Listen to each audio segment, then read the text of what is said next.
Vamos lá, moçada, mais um encontro de química. Continuando a resenha da última aula nossa, em que falamos sobre propriedades coligativas das soluções. A ideia era, se eu dissolver, por exemplo, sal de cozinha, açúcar de mesa em água, a temperatura de ebulição aumenta. A água passa a ferver a uma temperatura mais alta. A temperatura de congelamento fica menor. E a água passa a evaporar menos, porque ela vai estar mais ligada a coisas que se dissolveram nela. Agora, a ideia de hoje é, será que tem como eu avaliar, calcular? Tipo, quer ver? Eu afirmo que a água ao nível do mar, suponha que eu tenha água purinha, água ao nível do mar. Sabemos que a água ferve a uma temperatura de 100 graus Celsius. Sabemos que ela finda o seu congelamento a 0 Celsius, a 0 grau, a água congela. E a água tem uma pressão de vapor, não tem que saber isso de cor, de 32 milímetros de mercúrio ao nível do mar. Vamos supor que eu tenha uma certa quantia, uma certa quantidade de água. Por exemplo, suponha que eu tenha aqui 5 quilogramas de água. Ô Dio, por que não 5 litros? Você verá daqui a pouco que a massa de água é que terá importância nessa avaliação que faremos. Que será assim, ó, tio, água ferve a 100 Celsius. Se eu dissolver ali uma certa quantia de sal de cozinha, em que temperatura essa água passará a ferver? Então vamos supor que eu vá acrescentar a água, sal de cozinha, numa dada quantidade, adicionar sal de cozinha numa dada quantidade, dissolvendo esse sal na água.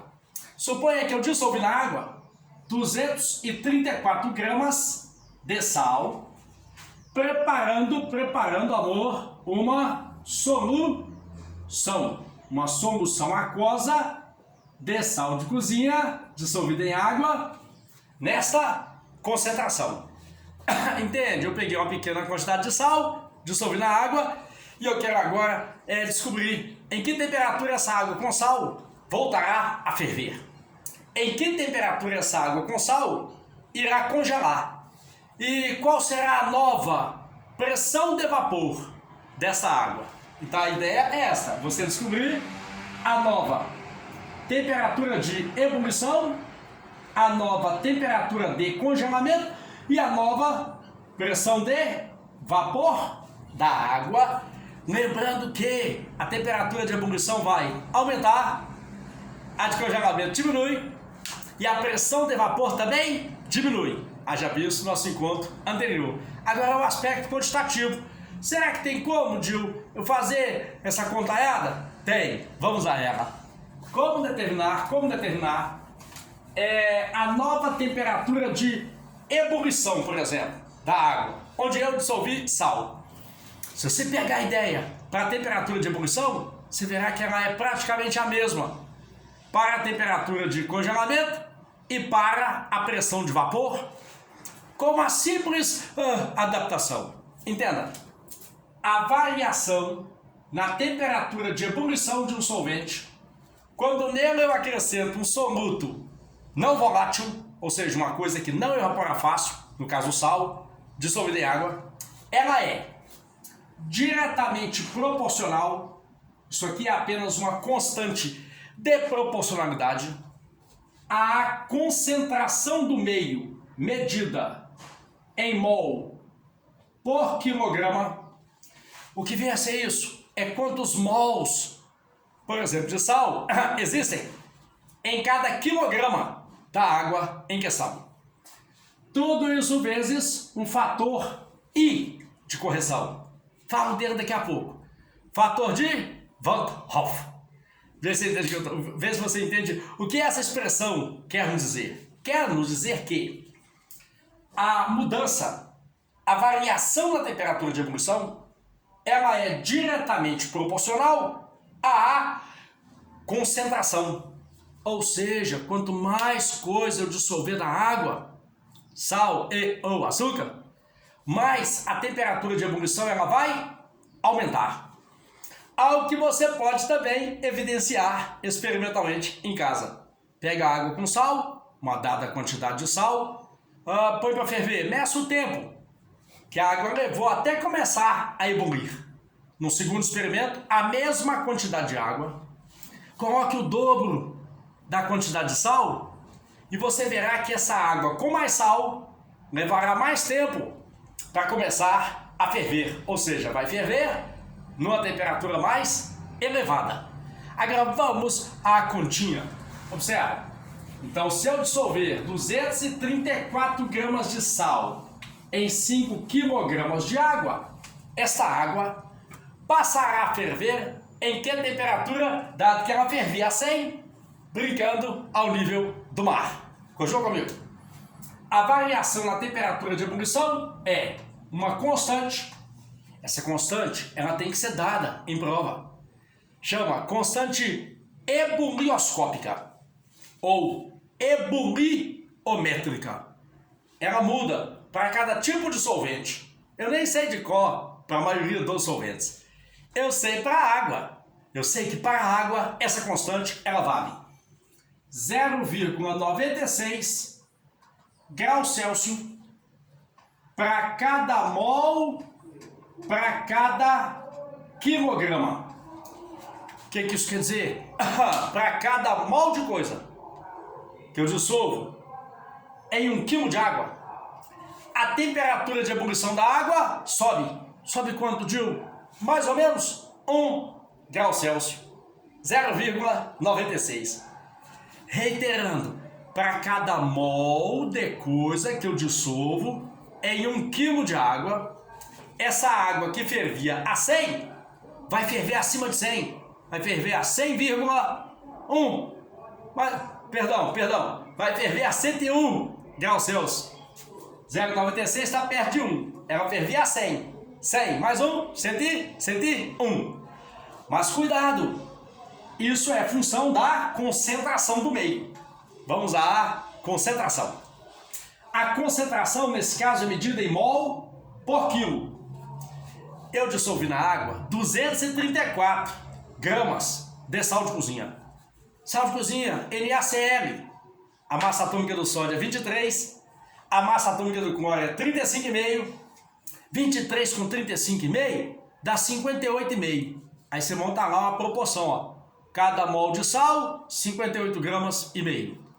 Eu te dei 234 gramas, eu te dei 4 mols de sal. Vamos fazer? 4 vezes 58,5.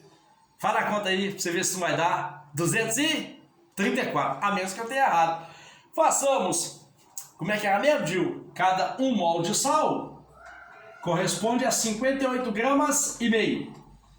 Se eu te dei 234 gramas, eu te dei X mols de sal. Façamos a conta, ó. 4 vezes 5, 20. Mais 2. 4 vezes 8, 32. Com 2, 34. 4 vezes 5, 20. 234 gramas de sal de cozinha são 4 mols. Só que esses 4 mols não estavam em apenas 1 quilo. Estavam em 5 quilos de água. Ou seja, pega o número de mols que você dissolveu na água daquela substância e divide pela massa de água que havia. Que no nosso exemplo eram 5 quilogramas. Agora falta só uma correção. Essa correção chama-se fator de correção de Van't Hoff. Ô Gil, para que esse I? Vê se você entende o que eu vou dizer. Você concordaria se eu dissesse o seguinte, que o efeito provocado por uma substância iônica é maior do que o efeito provocado na água por uma substância feita de moléculas? É. Veja por quê. Joga na água açúcar de mesa. Para cada uma partícula de açúcar que eu dissolvo na água, eu joguei na água uma partícula, absolutamente. Só que para cada uma partícula de sal que eu jogo na água, na verdade eu joguei duas. Na mais I, Cl-. Lembra que composto iônico, quando se dissolve na água, a água rasga a estrutura do composto, libertando íons da água. Então esse fator de correção de Van't Hoff você vai usar quando for uma substância iônica dissolvida na água. Porque a substância iônica se dissocia e acaba libertando muito mais partículas da água, que irão reter essa água no estado líquido, dificultando a sua vaporização. Por isso a água ferverá numa temperatura mais elevada. E quanto é esse fator de correção de Van't Hoff? Para o sal de cozinha ele vale 2.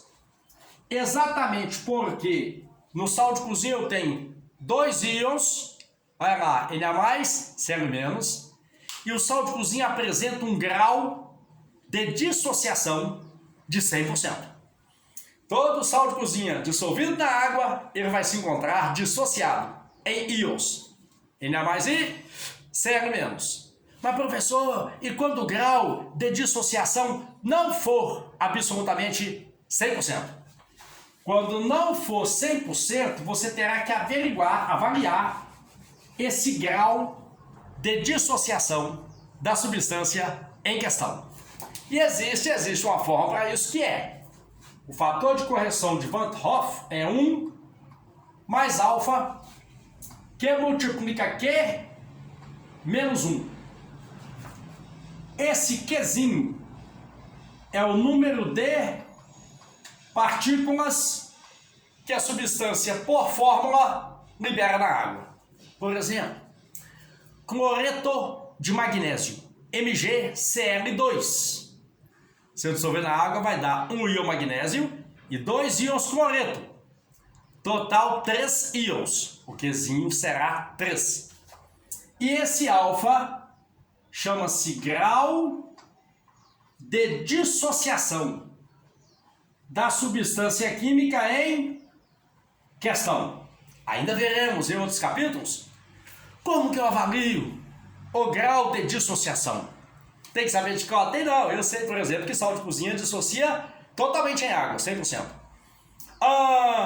Hidróxido de cálcio, CaOH2, só dissocia 75%. E como é que isso é avaliado? Vocês verão em breve comigo, noutros encontros. Façamos essa conta só para o sal de cozinha. Olha que legal. Sal de cozinha. Na+, Cl-, 2 íons. 2 menos 1, 2. 2 menos 1, 1. 1. O grau de dissociação do sal é 100%. 100% também é 1. 1 vezes 1, 1. 1 mais 1, olha lá, 2. Então, se eu disser assim, ó, água com açúcar, numa dada concentração de açúcar, ferveu a 101 graus Celsius, ou seja, a temperatura de ebulição aumentou 1 grau só. Se fosse sal na mesma proporção, concentração, essa água ferveria a 102 graus Celsius. Porque para cada uma partícula de açúcar que eu jogo na água, de sal eu joguei 2. Na+ e Cl-. Amor de minha vida, você pode cortar aqui e aqui, você terá o quanto a temperatura de ebulição da água mudou. Depois de eu ter dissolvido 234 gramas de sal naqueles 5 quilogramas de água. Efetuando rapidinho, 0,8 vezes 2, 1,6. Aqui eu vou aproximar de 1, vai dar aproximado 1,6. Então, a variação sofrida pela temperatura de ebulição da água foi de aproximadamente 1,6 graus Celsius, ou seja, aquela água que fervia a 100 vai ferver a 101,6 Celsius, ao nível do mar. Agora, olha que barato. Se você entendeu essa manha, para a temperatura de congelamento e para a pressão de vapor, o raciocínio é exatamente o mesmo. A variação na temperatura de congelamento é uma constante essa constante tem que ser dada. Eu até sei para a água, ela vale mais ou menos 1,5 graus Celsius para cada mol, para cada quilo. Para cada mol de coisa que eu dissolvo em 1 quilo d'água, a temperatura de congelamento diminui mais ou menos 1,5 grau. Concentração do meio medida em mol por quilograma, fator de correção I, que tem que ser usado para substâncias iônicas. Eu já aprendi grama por litro, mol por litro. Essa mol por quilo, como é que chama? Chama-se concentração molar. É a concentração molar, que é mol por litro, falada pelo Cebolinha. O R troca pelo L e vira molar. E para fechar, a pressão de vapor. A variação na pressão de vapor, ela também é uma constante, chamada de constante tonoscópica, que também não tem que saber de cor. Para a água, eu sei, ela vale 0,018. 0,0018 milímetro de mercúrio para cada mol, para cada quilo. Ou seja, para cada mol de coisa que eu dissolvo em 1 quilo de água, a pressão de vapor abaixa, a água passa a evaporar menos, a pressão de vapor diminui. E diminui dessa merrequinha, 0,0018 milímetros de mercúrio. Mas também seria dado, de novo, concentração do meio em mol por quilo. E o izinho, que é a correção que deve ser feita para substâncias que sejam iônicas. Reiterando, eu sei que é pesado. Guarda, quanto mais açúcar, quanto mais sal, quanto mais coisa eu dissolvo na água, mais a temperatura de ebulição aumenta. A de congelamento diminui. E a pressão de vapor também diminui. Lembrando que o efeito provocado por uma substância iônica é maior do que o efeito provocado por uma que seja feita de moléculas. Dio, em países onde se neva muito, o pessoal costuma jogar sal na neve. É uma mistura que contém sal, areia e serragem. Por que sal? O sal é feito de íons. Então, para cada uma partícula de sal que eu jogo na neve, na verdade eu joguei 2, Na mais I, Cl-, o que vai alterar a temperatura na qual o meio congela, solidifica. Joga sal na neve, aquela mistura água com sal, só vai congelar numa temperatura mais baixa. Enquanto o ambiente não chegar lá, a água permanece líquida e a neve, não mais na forma de neve, se encontrará derretida. Espero que vocês tenham entendido. Tem que praticar, hein? Pratique isso aí e conta comigo.